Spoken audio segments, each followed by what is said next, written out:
So in vlog number 3, I know in number 2 I mentioned that there are credit card rules, right? So there are some rules when it comes to credit cards. Obviously Chase 524 that I mentioned in the previous video, you can't open more than 5 credit cards in 2 years with Chase. If you do, they'll auto decline you on the 6th one, right? So that's an unwritten rule. I would also say an unwritten rule is you want to pay your bill on time and in full every month, right? So you don't want to rack up all these charges and then carry them over and have a late charge or a late fee where you end up paying those ridiculous interest rates of over 25%, 30%. The interest rate on credit cards is ridiculous. So you really don't want to be paying those. So remember, pay your bill on time and in full. The easiest way to look at a credit card is to treat it like a debit card. Now I know I mentioned that I'm not a big fan of debit cards. I don't really see a whole purpose to them, but you should treat your credit card like it's a debit card. What do I mean? If you only have $100 in your savings account, your checkings account, don't use the credit card for $200 because you don't have enough to cover it, right? Only use what you have in your account. That's how you're going to keep yourself out of credit card debt. You also don't want to charge your entire credit limit. So if you have a credit limit of $1,000, don't buy $1,000 worth of stuff and have that report on your card. That's going to show that you have very high usage of your credit. So it's going to be your credit usage is one of the biggest parts of your credit score that go into making a good credit score is your credit usage. So if you are using 100%, it's going to report that you're using 100%. That's not going to look good. The general good range is under 30%. A really good range that you actually want to aim for is 10%. And if you're really trying to build your credit score up, you want to shoot for that 1% to 6% mark. So like I said, if you have $1,000, you only want to use maybe 300 of that to be in the good range, 100 of that to be in the very good range, to 10 to 60 to be in that excellent range. So that doesn't mean you can only spend $10 or $60 on your credit card in a month. It just means that when you rack up all these charges, you have to figure out when it's going to post to the credit bureaus and then pay it down to that number so it can show that when it reports to the credit bureaus. So let's say you racked up $200 worth of charges and you really want to get to that 6% mark, so you wanted that $60, pay off $140,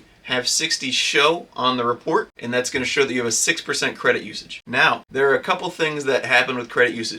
Now, credit usage is an interesting aspect of your credit score because it's not only about your individual credit usages on your cards, it's also the overall credit usage on your cards, right? So if you have 4 cards and they're all $1,000, you have a $4,000 credit limit, right? So credit usage is that $4,000. And it's also each individual card, so each $1,000. So let's say one card has, we'll make it really simple. Let's say one card has a 2% usage, the other has a 4, the other has a 6, and the other has an 8. Your overall credit usage would be 5, right? Because that's right in the middle. That's what it would show. But this card is still showing 8% for that card. This one's still showing 6 for that card. 4 and 2, they're all getting sent to the credit bureau and shown that. But overall, your total is 5%. It's a little confusing, I understand. If you do have questions on that, feel free to comment on the video. I'm more than happy to explain it better. But that's the general idea of how it works. It is a little confusing, I do agree.